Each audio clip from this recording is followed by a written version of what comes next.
하나님 말씀을 봉독하겠습니다. 시편 90편 10절부터 17절까지입니다. 시편입니다. 90편 10절부터 17절까지 구약성경 870쪽에 있습니다.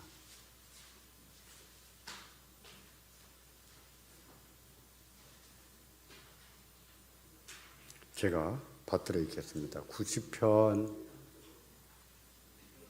시편 90편 10절 우리의 연수가 70이요 강건함의 80이라도 그 연수의 자랑은 수고와 슬픔뿐이요 신속히 가니 우리가 날아가나이다.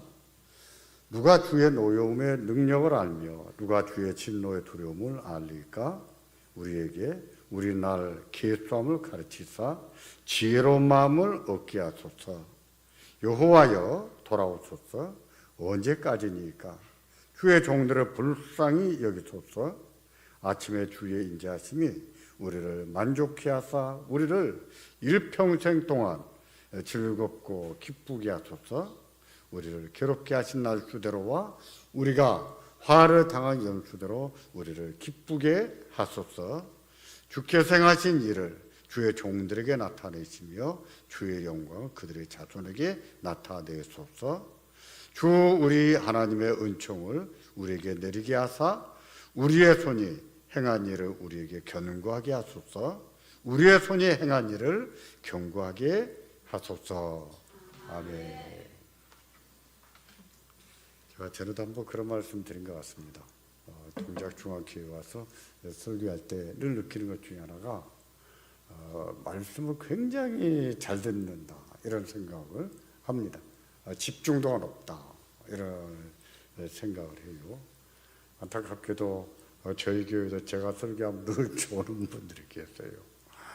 목사가 설교를 못해서 좋은지 그분들이 좋은지 모르겠는데 어제 말씀드린 것처럼 매주 좋은 분들이 계세요. 매주. 제가 이제 저희 교회 24년 됐거든요. 그분들이 24년 동안 좋으신 거예요. 제가 그거 보면서 그렇게 안타까운 거예요. 어떻게 24년 동안 주일마다 좋을 수가 있는가? 그게 안타까운 거예요. 근데 여러분들을 뵐 때는 이렇게 설교에 집중도가 높고 참 열심히 듣는다 이런 생각을 늘 갖고 저도 그런 말씀 드린 것 같습니다만은 제가 조 목사님에게도 그런 말씀을 드리곤 합니다. 그거는요 굉장한 장점이에요. 우리가 아이들을 키워서 초등학교 보내면 애들한테 무슨 말을 합니까? 학교 가서 선생님 말씀 잘 들어라.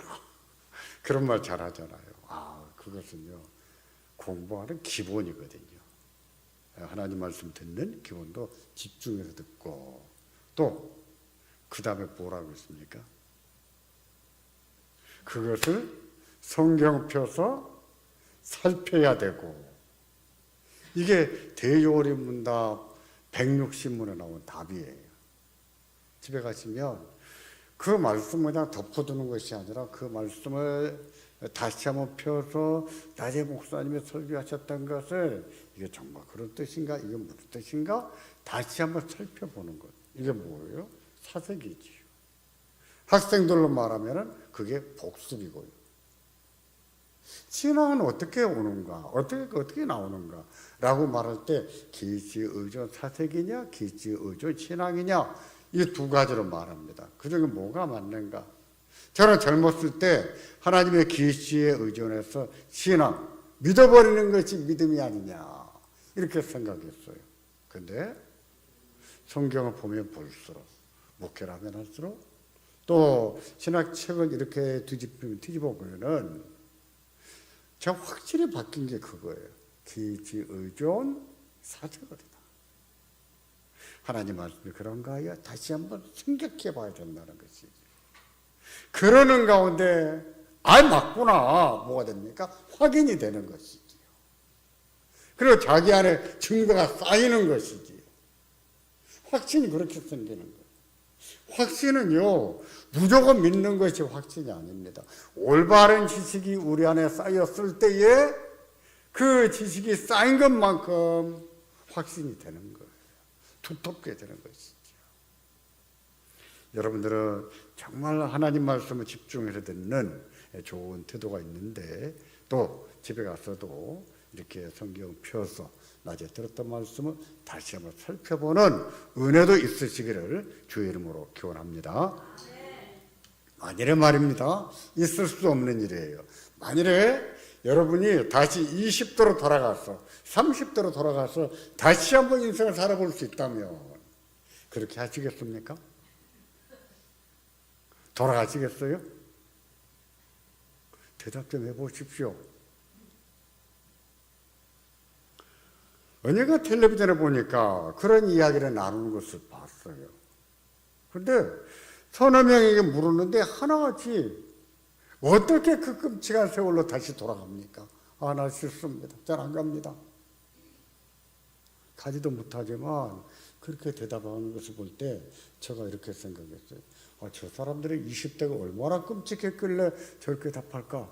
나 같으면 기회가 있다면 한 번 더 살아보겠는데 저는 한 번 더 살아보고 싶어요. 더 잘 살 것 같아요. 만일의 얘기입니다. 그때 인터뷰를 했던 사람들의 연령대가 60대 초반이었거나 아마 그렇게 기억이 되는데 그러면 그 사람들 얘기는 젊었을 때보다 60대인 지금이 더 좋다. 그런 뜻이거든요. 여러분 그러십니까? 여러분의 20대, 30대보다 지금이 더 좋으십니까? 그러신가요?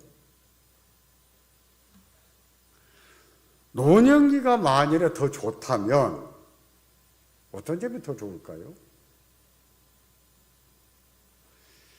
지지난 주일에 저희 교회 안내 보는 집사님도 그 얘기 하시는 거예요. 근데 이제 막 60에 진입했어요.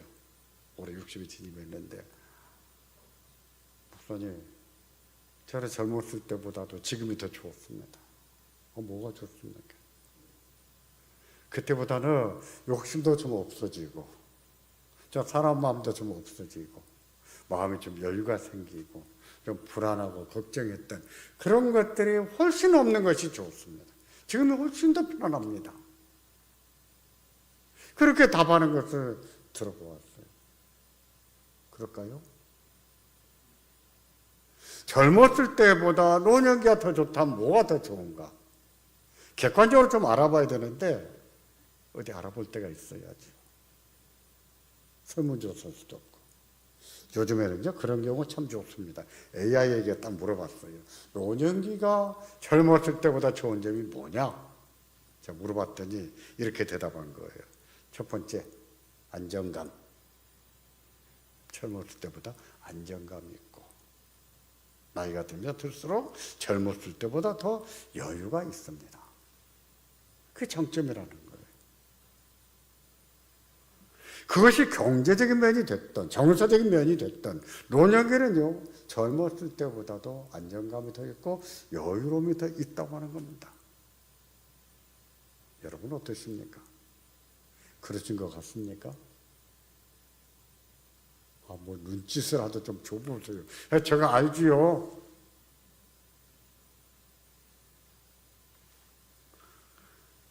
제가 저를 봐도 그런 것 같아요. 제가 44살에 담임 목사가 됐는데요. 40대를 돌이켜보면 열심은 있었던 것 같아요. 이렇게 하면 안 되고 저렇게 해야 되고 옳고 그름에 굉장히 강했던 것 같아요. 제가 원칙을 위한 원칙주의자는 아니었는데 그런 원칙을 그어놓고 이렇게 하면 안 되고 저렇게 해야 되고 그렇게 너무 강하지 않았었는가.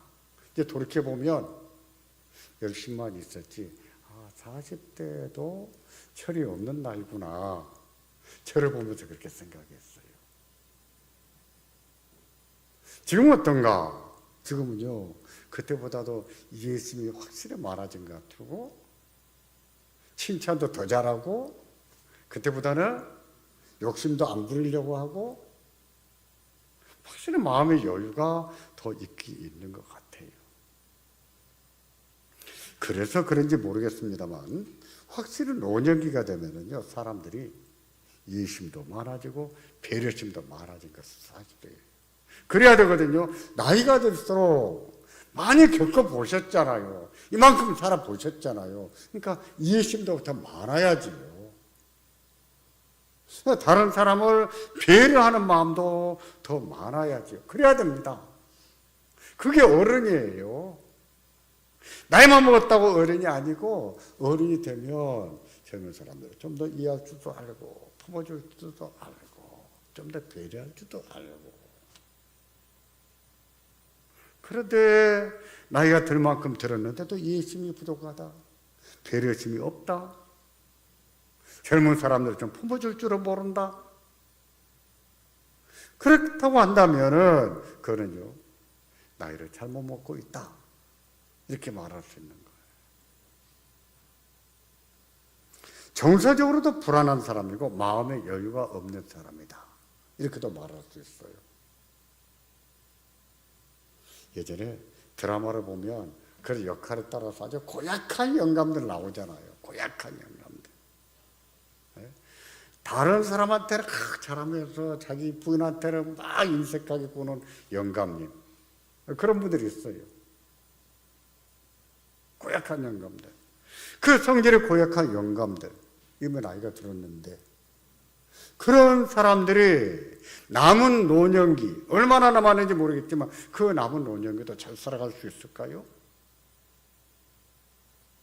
다른 사람 이해하면서, 배려하면서, 품어줘가면서 그렇게 살아갈까요? 쉽지가 않아요. 쉽지가 않습니다.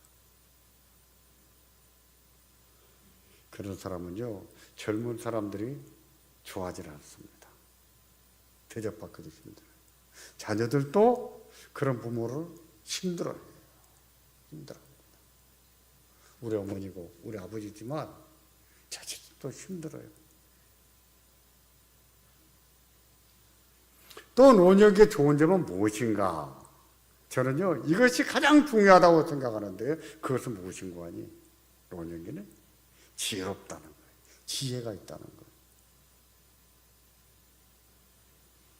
노인들에게는요, 젊은 사람들에게서 찾아볼 수 없는 지혜가 있습니다. 생각도 지혜롭지만 말씀하는 것도 참 지혜롭게 하세요.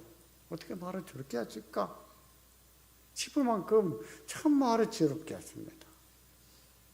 물론 다 그런 것은 아니에요. 어떤 분들은 나이가 지긋하신데도 생각하는 것도 지혜가 부족하고 말씀하는 것도 지혜가 부족해요.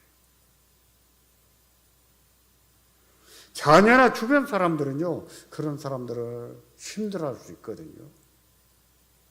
역시 나이를 잘못 들고 있는 것이죠. 제가 이것이 가장 중요하다고 말씀드린 이유는 지혜.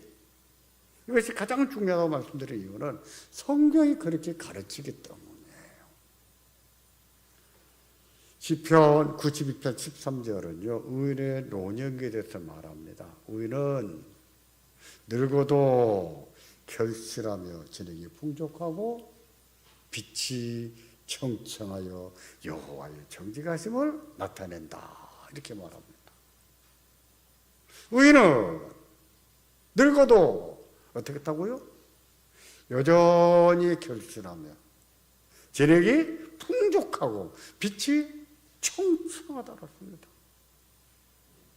저는 성경에서 이 말씀을 굉장히 좋아합니다. 젊었을 때부터. 야, 이 다음에 내가 나이 들어서 늙으면 좀 이렇게 돼야 되겠다. 늙었지만 진액이 풍족하고 빛이 청청하고 여전히 결실하는 그런 노년이 됐으면 좋겠다. 그런 생각을 많이 품었었습니다. 우리는 늙어도 여전히 결실하고 또 그렇게 할 수 있을 만큼 체력도 풍족하다고 했습니다. 그래서 빛이 청청하다고 했는데 이 빛이 뭐겠습니까? 노년기를 빛나게 하는 것입니다. 늙었는데 빛나게 해주는 거예요. 빛이 나요. 멋있는 거예요. 늙었는데 멋있습니다. 그렇게 만들어주는 것이 뭐겠습니까? 지혜입니다. 지혜예요. 그래서 노년기에는요, 완력이 힘이 아니라 지혜가 힘이다, 이러는 거예요. 성경도요, 이것을 젊은 사람들에게 얼마나 많이 얘기하는지 모릅니다. 잠언도 젊은 사람들에게 주시는 하나님 말씀이에요. 전도서도 젊은 사람들에게 주시는 하나님 말씀이에요. 그 내용이 전부 무엇이죠? 지혜입니다. 지혜가 있어야 된다. 이겨야 된다. 이래야 된다. 지혜를 가르쳐. 그게 얼마나 중요하면, 저는 자식을 하나밖에 못 낳았어요. 아들 하나 낳았는데 저희 아들 며느리는 넷을 낳았습니다. 넷을 낳아서 이름은 제가 다 붙여줬는데, 그때 제가 지혜의 중요성을 깨닫고 전부 다 지자 돌림으로 만들어버렸어요. 지훈이, 지아, 지성이, 지웅이 다 지자 돌림입니다. 뭐 임시 가문에 지혜 지자 돌림이 있는 것이 아니에요. 제가 지혜가 중요해서, 너는 지혜가 윤택해야 된다. 지혜가 빛나야 된다. 지아, 우아해야 된다. 지혜가 아름다워야 된다. 너는 지혜가 별같이 빛나거라. 너는 지혜가 웅비해라. 웅비. 그래 다 지자로 붙여준 거예요. 지혜는 그렇게도 중요합니다. 늙으면은요, 약해지는 게 많아요. 자기를 지키기가 참 어렵습니다. 건강도 약해지지만 다 마찬가지, 모든 것이 약해져가요. 젊은 사람들도요, 노인들을 별로 좋아하지 않아요. 어쩔 수가 없습니다. 자녀도 또 부모가 뭐 늙으면은 자꾸 무시하는 경향이 있어요. 그럼, 야, 그게 무슨 얘기냐?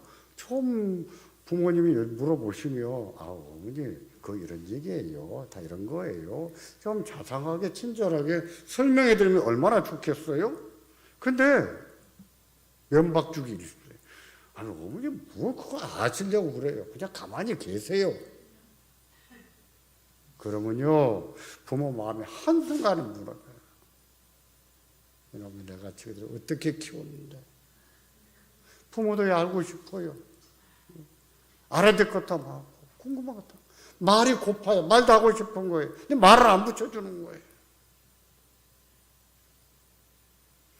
늙으면 그래서 서러울 것도 많고, 외로울 것도 많고, 무시당하지 않고 싶은데 무시당하지도 많고. 그게 노년기인데, 그런 노년기를 방패와 같이 지켜주는 것이 무엇인가? 뭘까요? 지혜. 지혜입니다. 지혜는 그렇게 중요해요. 지혜는 노년기를 지켜주는 무엇이다? 방패다. 방패와 같은 거. 창세기 15장 1절을 보면 여호와께서 아브라함에게 이런 말씀을 하십니다. 그때 아브라함의 나이가 85세쯤 됐을 때인데, 늙은 아브라함에게 하시는 말씀이, 아브라함아, 두려워하지 말라. 나는 네 무엇이다? 방패다. 나는 네 방패야. 라고 말씀하신 거예요.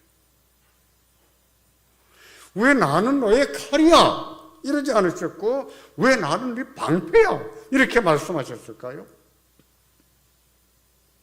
우리가 칼 하나, 방패 하나, 이 둘 중에 하나만 가지고 싸운다면, 칼을 짚겠어요? 방패를 짚겠어요? 뭐 짚으시겠습니까?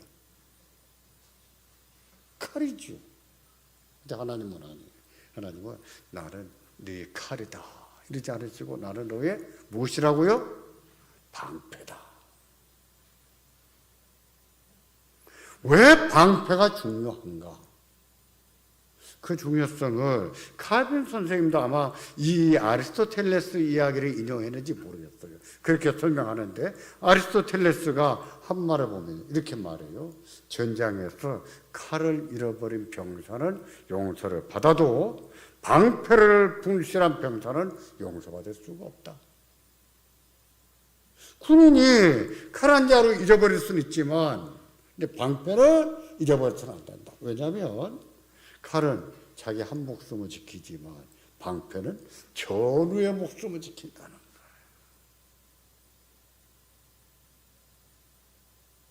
적군의 공수부대가 활을 당겨 살을 수천 발, 수만 발을 날리면 어떻게 막지요? 영화에 보면 방패를 연결해서 탁, 촘촘하게 연결해서 딱딱딱 이렇게 막잖아요. 방패는 자기 한 목숨 지키는 것이 아니라 전의 목숨도 함께 지켜주는 거예요. 그래서 칼보다 방패가 더 중요하다라고 하는데, 하나님께서는요, 나는 너의 방패다, 나는 너를 지켜주는 방패야 라고 말씀을 하신 거예요. 그와 같이 방패가 되는 것은 무엇인가? 노년기에 무엇이라고요? 지혜라는 거예요. 갈렙을 보세요. 여호수아가 가나안 땅을 점령하고 배분할 때, 그때 갈렙의 나이가 85세였습니다. 근데 85세였을 때에 45년 전, 그의 나이 40세 때에 모세가 갈렙에게는 가나안 땅을 점령하거든 땅을 줘라, 모세가 명령했거든요. 했는데 여호수아가 깜빡했어요. 그래서 갈렙이 모세가 주겠노라고 했던 그 땅을 나에게 주시오 요구하는데, 요구하면서 뭐라고 말하냐면, 나는 여전히 강하고, 85세 영감님이 나는 여전히 강하고 전쟁에도 싸움에도 나가서 감당할 수가 있습니다. 원칙은요, 구약에서는요 60세까지만 군복무를 해요. 60세가 넘으면 군복무에서 해제가 됐습니다. 이제 85세 노인이 어떻게 전쟁에 나가서 싸우겠냐고요. 옛날 장군들은요 다 젊었어요. 20대, 30대.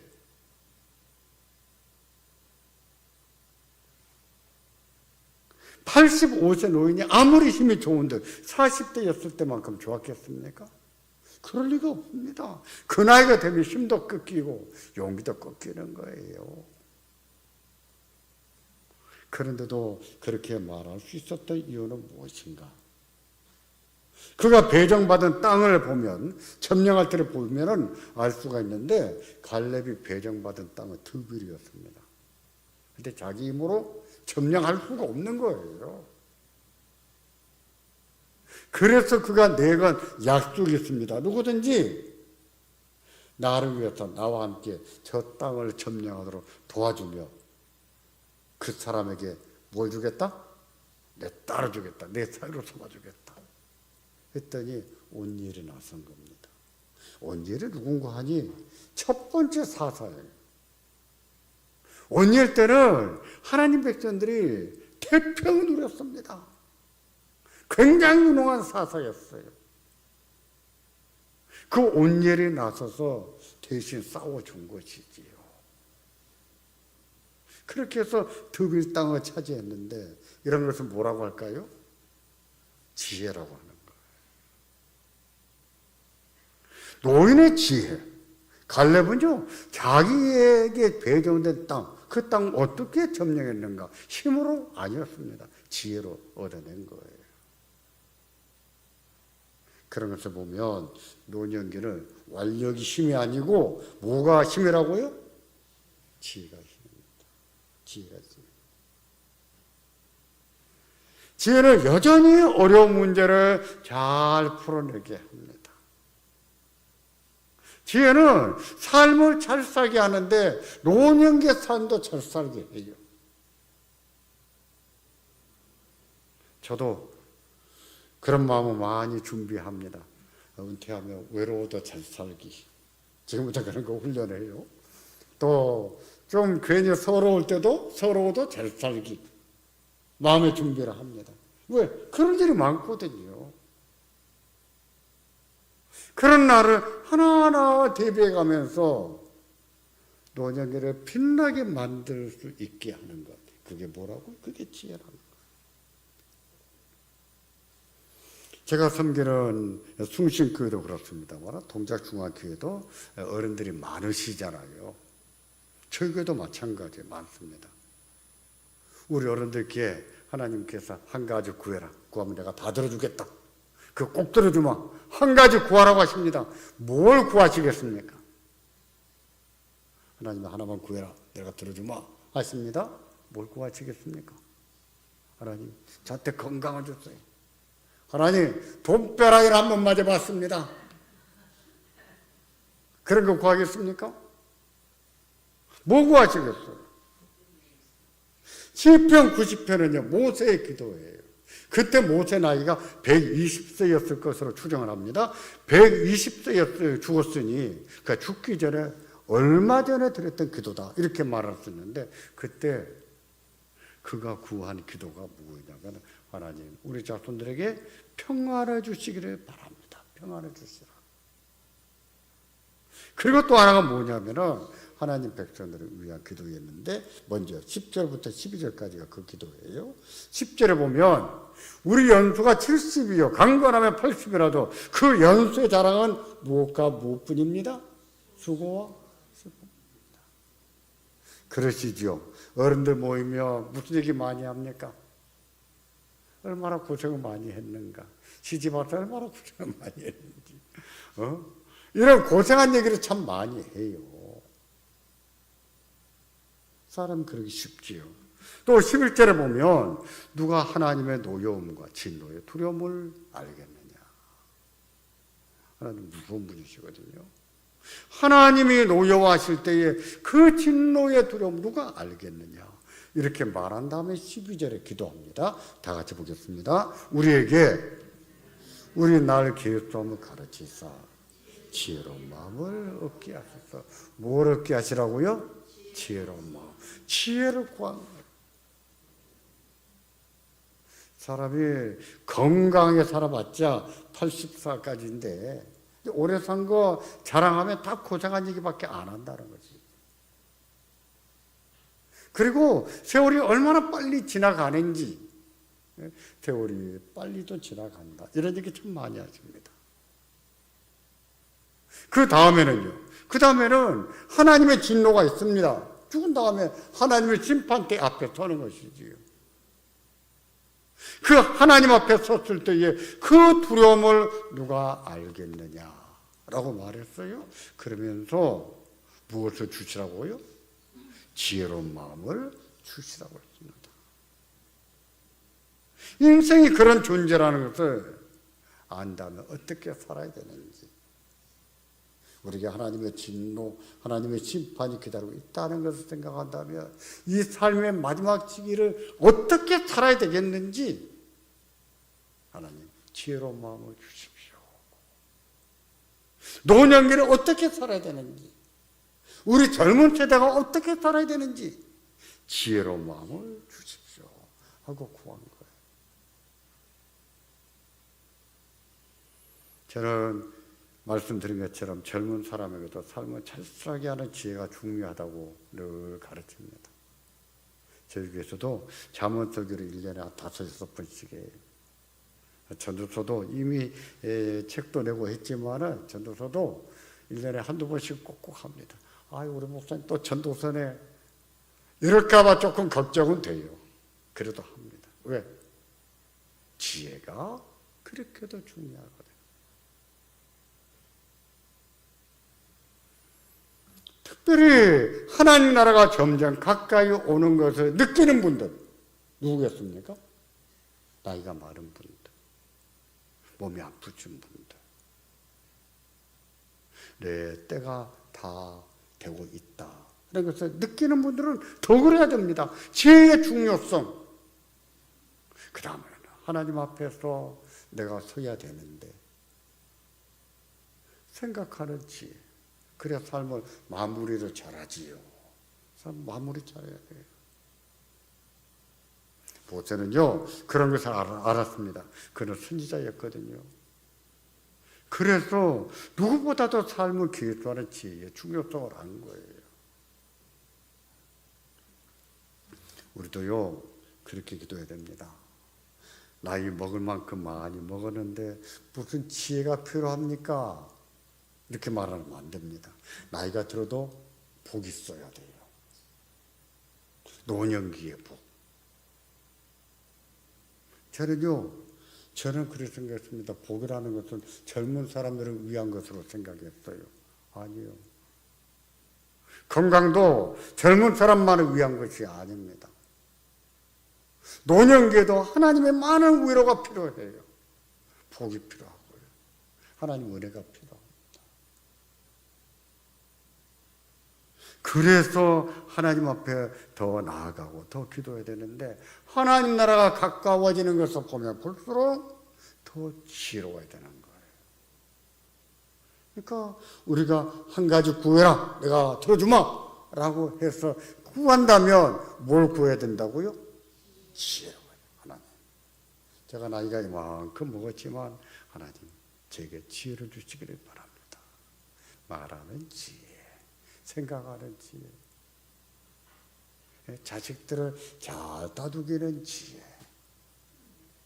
지혜를 구해야 돼요.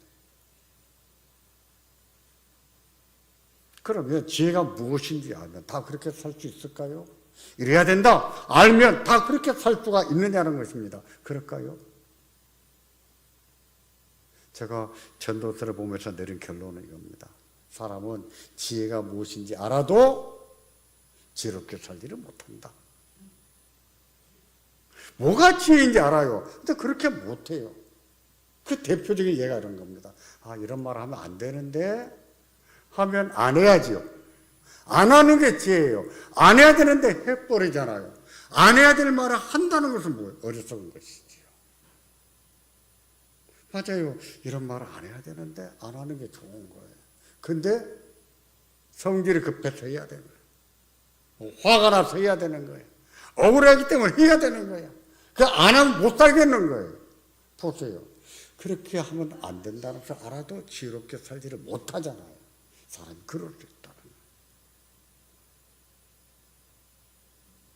지혜자로 알아도 지혜롭게 살지 못하는 것은 어떤 것이 있는가? 제 기억에는 이것도 전에 한번 말씀드린 것 같아요. 두 가지가 있는데 하나는 욕심이고 하나는 사나운 마음이에요. 욕심과 사나운 마음. 전도서 7장 7절에 그렇게 말합니다. 같이 한번 보겠습니다. 탐욕이 지혜자를 우매하게 하고 뇌물이 사람의 명철을 망하게 하느니라. 탐욕이 지혜자를 어떻게 만들어요? 우매하게 만든다.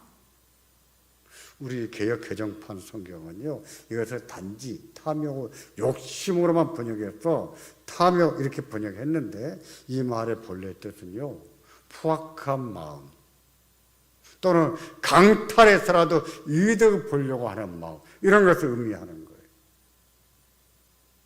다시 말해서 탐욕이라고 하는 말에는요, 욕심이라는 뜻도 있고 사나운 마음이라는 뜻도 있다는 거예요. 그래서 개역성경을 보면 이렇게 번역합니다. 탐악이 지혜자를 우매하게 하고, 탐할 탐자에 사나운 학자 써서 탐학 이렇게 번역한 거예요. 맞아요.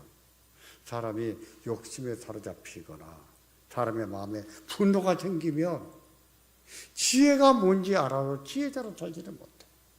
이렇게 하면 안 되는데 하면서 때문에 지 손질을 못 이겨가지고 욕심을 못 이겨서 해버리는 거예요.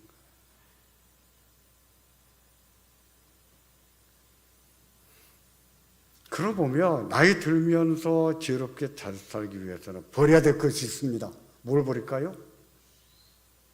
욕심을 버리고 또 뭘 버릴까요? 사나운 마음도 버리고. 노욕이라는 게 있어요. 저는 전에 그렇습니다.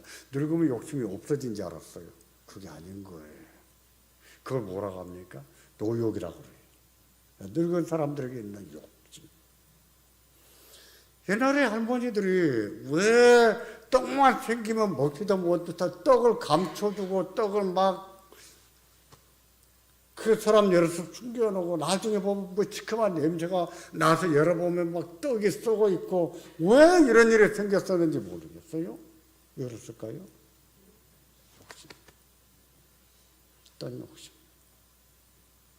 사람 마음이 그래요. 또 화내는 마음도 마찬가지입니다. 화도 자꾸 안 내는 습관을 해야 안 내지지, 화내는 습관을 하면 화는 점점 더 잘 내게 되는 것이 있고 또 점점 더 독하게 내야 되는 거예요. 그러니까 화가 났을 때는 그 화나서 말하는 것을 절제하는 것이 중요한 이유는요. 화가 났을 때 말을 하게 되면 점점 독하게 말해야 자기 직성이 풀리거든요. 그러니까 화를 내면 낼수록 사람이 독해져. 화도 더 잘 내고요.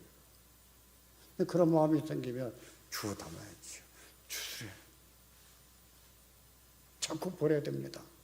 그게 버리는 것이 뭐예요? 십자가를 지는 거예요. 그게 버리는 것이 무엇입니까? 그게 송화입니다. 작년 말에 포털사이트 뉴스에 보니까 스페인에 있는 어떤 네덜란드 부부가 스페인에 여행을 가서 점심에 그냥 레스토랑에서 스테이크를 드시다가 할머니가 스테이크에 지우식이 돼서 돌아가셨다. 우리는 어쩌다가 뭐 스테이크를 먹지만 그분들은요, 우리 밥 먹듯이 먹는 게 스테이크예요. 근데 왜 그거 먹다가 목에 걸려서 질식을 했을까요? 씹다 보면 고기가 질겨요. 질기면 어떻게 해야 됩니까? 아까우니까 삼켜버릴까요? 그러니까 걸리는 거예요. 질기면 어떻게 되죠? 뱉어야지요.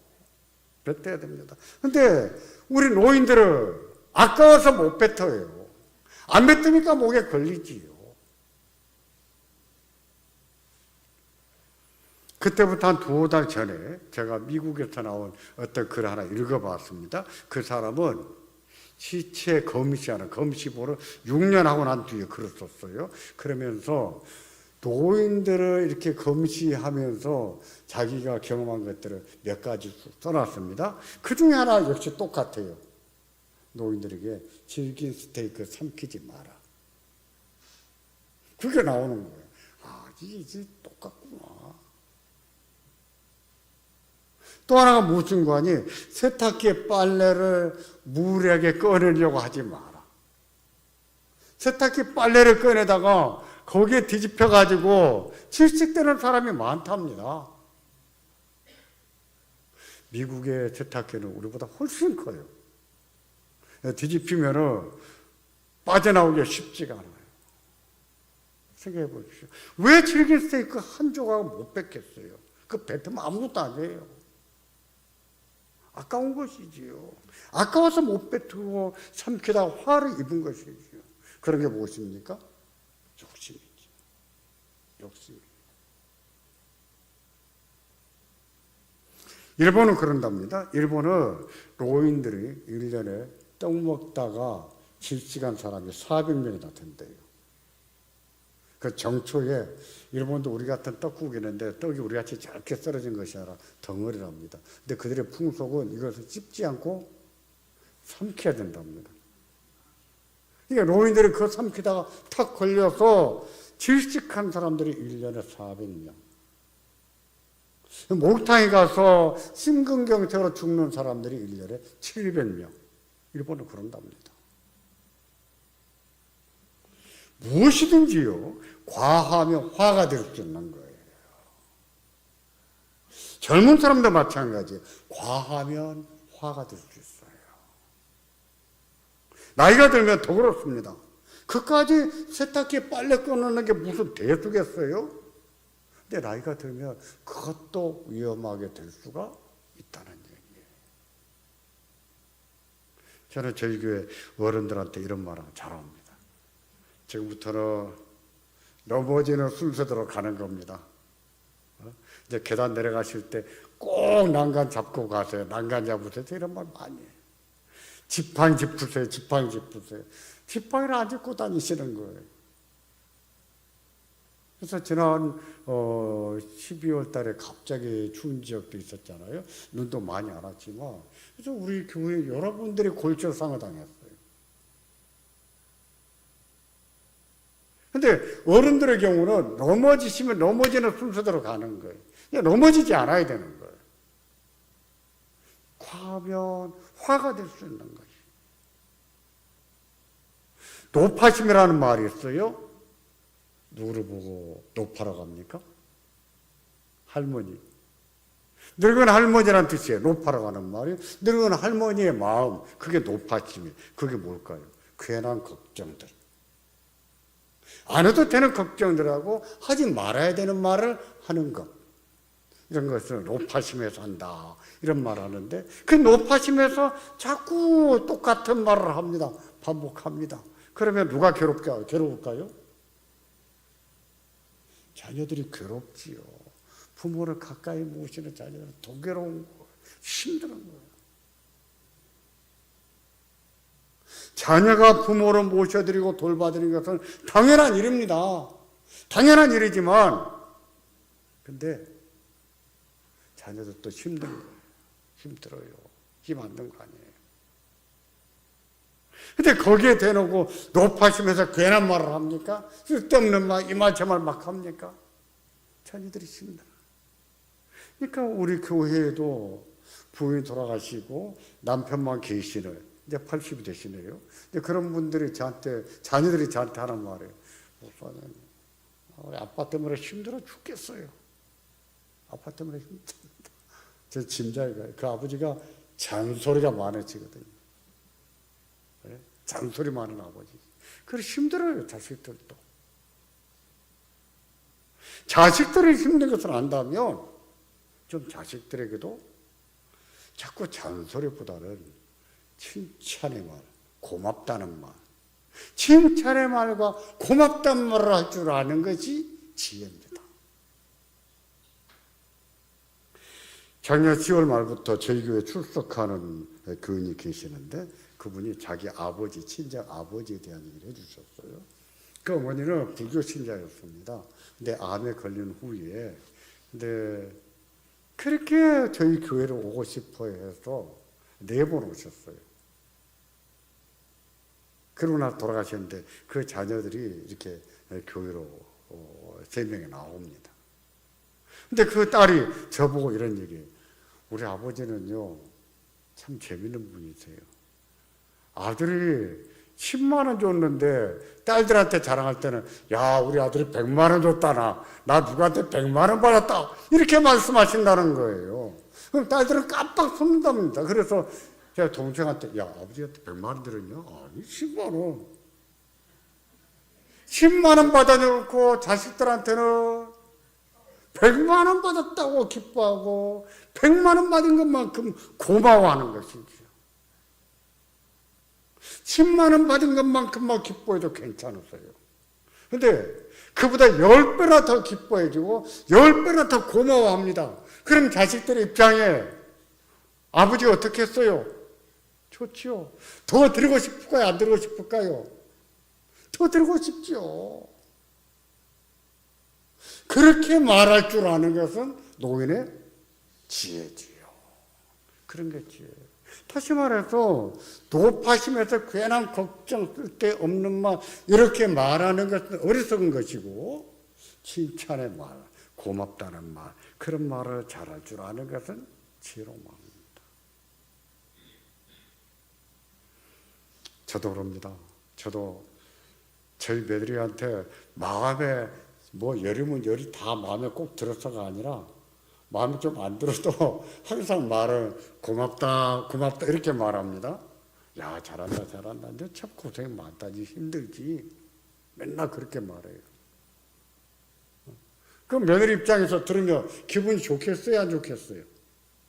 잘하고 싶겠습니까 안 하고 싶겠습니까? 잘하고 싶지요. 노인의 지혜는 그와 같은 것입니다. 대접받게 하고 사랑받게 하고 존중받게 하는. 사람은 그래야 돼요. 사람은 나이가 들면서 욕심과 사나운 마음이 점점 수그러져야 됩니다. 근데 예수 믿는 사람은 더 그래야 돼요. 왜? 그것이 믿음이니까. 욕심이 여전하고 욕심이 많은 것이 믿음이 아니라 욕심을 버릴 줄 아는 것이 믿음이고 마음이 사나워서 큰 말을 독하게 하는 것이 믿음이 아니라 그 사람 마음을 죽일 줄 아는 것이 믿음이고 욕심과 사나운 마음을 줄인다는 것은 신앙의 성숙도와 같은 거예요. 그만큼 성숙하다는 얘기죠. 그런 마음들 사람 마음, 또 욕심, 이런 것은요, 육신의 생각이거든요. 항상 성령을 거스르 있습니다. 항상 성령을 거스르기 때문에 이런 것들 어떻게 됩니까? 날마다 죽여야죠. 십자가에 못 박아야 되는 거예요. 그걸 죽이면서 예수님을 따라가는 것. 예수님의 제자들은요, 그렇게 사는 거예요. 교회에서 젊은 집사님들이나 또 젊은 사람들이 뭐 하는 것이 마음에 안 들 수 있어요. 마음에 안 들어도 어떻게 말해야 된다고요? 아, 잘한다, 잘한다 이렇게 말해야 됩니다. 조금밖에 안 고마워도 고맙다, 고맙다 이렇게 말해줘야 되는 거예요. 칭찬은요, 고래도 춤추게 한다 그러잖아요. 그 말 한마디가 뭐라고 그 거대한 짐승을 춤을 추게 만들겠어요. 사람은요, 칭찬에 춤을 출까요, 안 출까요? 출까요, 안 출까요? 춤을 춥니다. 성경에 보세요. 잠언 27장 21절인데 같이 보겠습니다. 도가니로 은을, 풀무로 금을, 칭찬으로 사람을 단련하느니라. 그렇습니까? 그렇습니까? 도가니는요, 진흙으로 만든 용기예요. 은을 재련할 때는 도가니로 쓴답니다. 금을 재련할 때는 풀무로 무쇠로 만든 것이고. 근데 은은 도가니로 만들어내고 금은 풀무로 만들어내지만 사람은 뭐로 만들어요? 칭찬으로. 근데 묘하게 17장, 잠언 17장 3절에 보면 도가니로 은을, 풀무로 금을, 여호와는 마음을 단련하시느니라 이렇게 말해요. 잠언 17장 3절과 잠언 27장 21절은 거의 유사합니다. 다시 말해서 하나님은 사람의 마음을 단련해 나가실 때 뭘 통해서 단련하실까요? 칭찬한다. 죄를 범했을 때는 하나님이 엄격하게 하나님이 징계하시도 하십니다. 그런데 우리 하나님은 칭찬하시고 격려하시고 응원하심으로 우리의 마음을 단련시키세요. 그래서 중요한 겁니다. 잘한다, 잘한다 말해주고 고맙다, 고맙다 이렇게 말해줄 줄 아는 것이 중요한데 그게 뭐라고요? 지혜입니다. 대접받게 하는 지혜, 자기를 지켜내는 지혜. 우리는요, 젊었을 때 다 잘했을까요? 우리 젊었을 때 부모님 마음에 쏙 들었을까요? 시어머니 마음에 쏙 들었을까요? 그렇지 않았을 거예요. 마음에 들지 않았을 거예요. 근데 이렇게 살다가 보니까 어느새 살림 9단이 되고 10단이 돼버렸잖아요. 우리 젊은 친구들도 다 그럴 거예요. 우리 친구들도 젊은 사람들에게 잘한다, 잘한다 칭찬해주고 고맙다, 고맙다 하다 보면 자기들도 다 머리가 있어요. 센스가 있습니다. 배워가는 것이지요.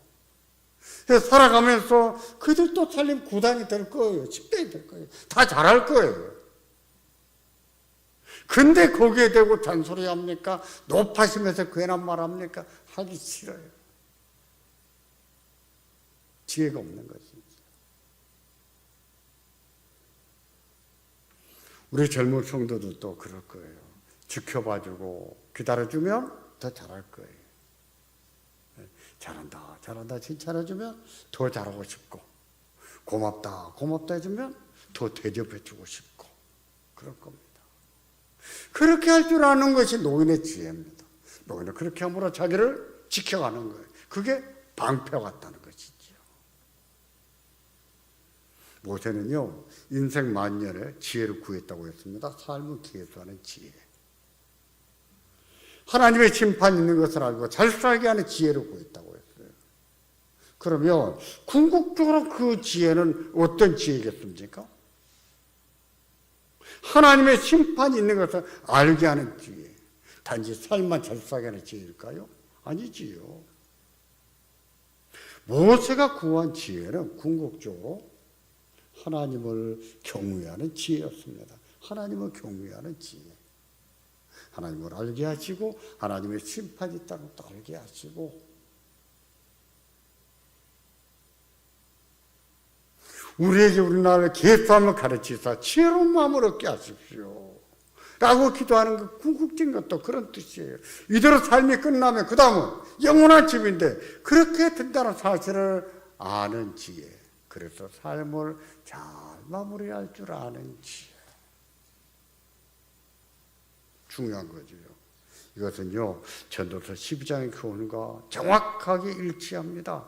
12장 9절에 보면 하나님이 이 모든 일로 너를 심판하실 줄 알라 하고 경고합니다. 그 다음에 12장 1절에 이렇게 말합니다. 다 같이 보겠습니다. 너는 청년의 때에 너의 창조주를 기억하라.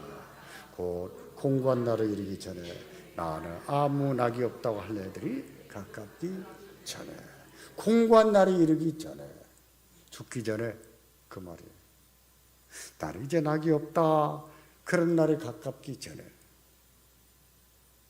죽음을 앞두고 하는 말이에요.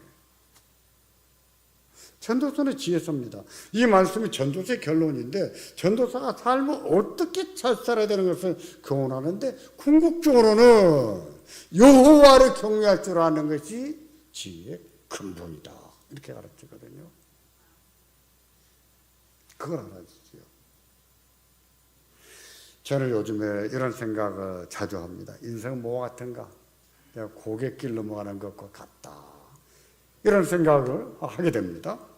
고갯길 넘기가 얼마나 힘듭니까? 힘들어도 고개 하나 넘어가면 또 내리막길이 있지요. 그러다 보면 또 고개가 하나 또 나타나요. 고비가 많이 온다는 것이지요.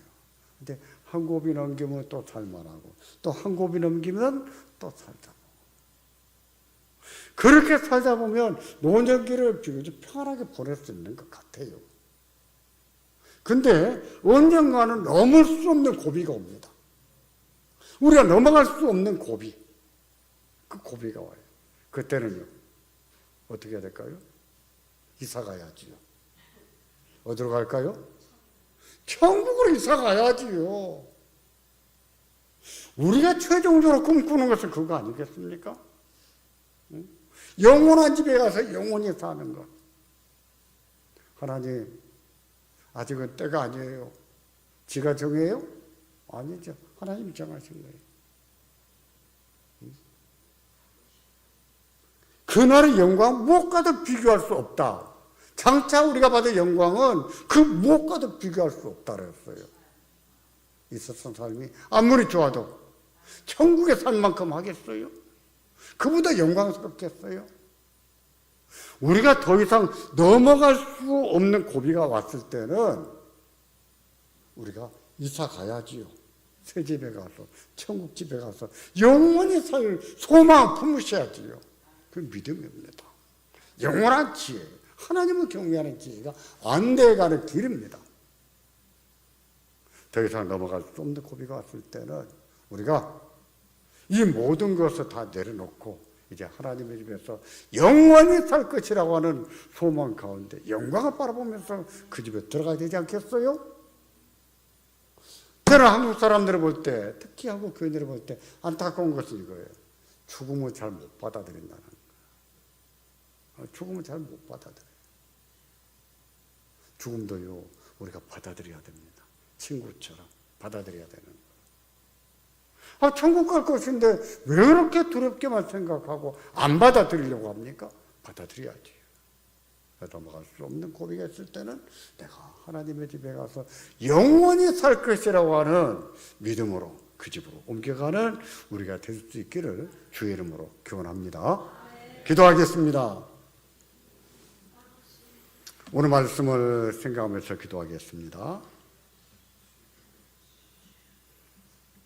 우리에게 지혜가 있기를, 우리가 알면서도 지혜자로 살지 못하고 알면서도 어리석게 행동할 수 있는데 우리가 버려야 될 것들, 사나운 마음이나 욕심을 잘 버려가면서 십자가에 못 박고 살아가는 우리가 될 수 있기를 기도하시고, 또 하나님 우리에게 지혜로운 마음을 주셔서 지혜를 마음에만 챙기는 것이 아니라 우리 입술에서도, 우리 삶에서도 지혜가 흘러나오는 우리가 될 수 있도록, 그래서 지혜자로 살 수 있고 우리 주님의 은혜 가운데 사는 우리가 되기를 같이 기도하겠습니다. 전능하신 하나님, 우리 하나님의 자비와 사랑에 감사를 드립니다. 하나님, 하나님의 사람 모세가 지혜로운 마음을 구했는데 하나님, 이것이 얼마나 중요한지, 어떻게 중요한지 잘 깨닫고 지혜를 구하는 저희가 되게 하여 주시옵소서. 아버지 하나님, 욕심이 많아서 마음이 사나워서 알아도 지혜롭게 살지 못할 수가 있는데 하나님, 그 욕심과 그 사나운 마음을 십자가에 못 박고 사는 우리가 되게 하여 주시옵소서. 전능하신 주여, 우리 주의 성령으로 저희를 충만하게 하시고 저희를 인도해 주시기를 원합니다. 전능하신 하나님, 하나님께서 우리에게 영원한 집으로 안내할 것인데 아버지 하나님, 우리에게 영원한 심판이 있다는 것 또한 알게 하시기를 원합니다. 아버지 하나님, 그날에 우리가 하나님의 집에 이사가서 영원히 살 것이라고 하는 소망을 품을 수 있도록 도와주시옵소서. 아버지 하나님, 이처럼 함께 구하는 여러분들의 기도를 들으시고 하나님, 젊은 사람들에게 지혜를 주시며 노년기에 지혜를 주시고 은혜를 다하여 주시옵소서. 하나님, 감사합니다. 하나님의 사람 모세도 지혜로운 마음을 구했는데 하나님, 그 중요성을 알고 하나님, 우리도 지혜를 얻기를 기도하게 도와주시기를 원합니다.